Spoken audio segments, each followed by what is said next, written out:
We're beginning Numbers 13, and the Lord told them to send out some spies to check out the land that he was giving them. And so Moses picks these leaders of each of the ancient tribal churches.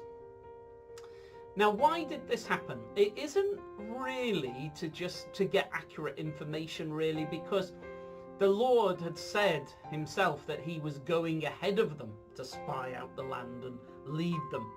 So it doesn't seem to be that they need to have somebody to literally do the spying work as such. The Lord is that for them. So why does the Lord want them to go ahead and look at this promised land that's ahead of them? Well, what I'm going to suggest is that the job was to go and see with their own eyes what a wonderful promised land it was, with tremendous fertility, wonderful fruit, all the fresh water, mountains, hills, farms, tremendous future ahead of them, or literally, as the Lord calls it, a land flowing with milk and honey. And well, to have loads of milk and honey, you have to have lots of fresh grass, and then all the different flowers for the bees. So that's bees and cows, and then all the other animals that you can sustain in such an environment.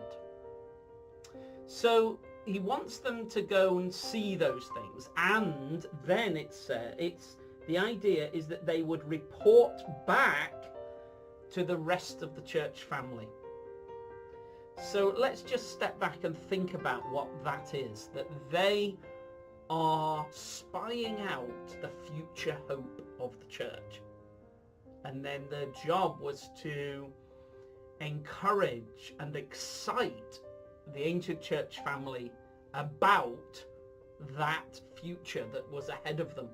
And there was one from each of the tribal church groupings, so that each of those different tribal church groupings could have somebody among them who'd seen the future, who could then say, oh no, don't worry about all the problems of the wilderness, don't worry about being hungry or thirsty or the dry desert conditions, don't focus on that.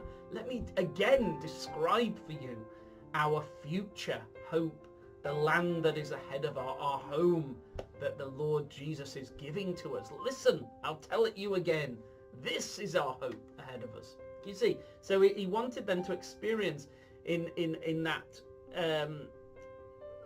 like a little picture of what the whole of our pilgrimage is like, and that ahead of us, of course, is that wonderful resurrection future. Jesus is going to come and renew the whole universe and give us immortal resurrection bodies, and we'll enter into this never-ending life with Jesus in this glorious promised land of the new creation. And so he wants us to have preachers who can hold up before us the hope that is before us.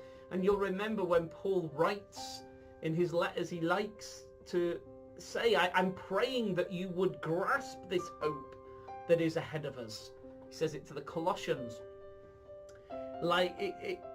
Because if we get that hope, see it clearly, 2 Peter chapter 3 is another good example of it. If we see our hope clearly and are stirred up to be excited about it, encouraged about it, think about it a lot, that has enormous consequences on what we're doing right now and how we can handle hardships and deprivation now, because we know it's not forever, and soon there's this wonderful future awaiting us.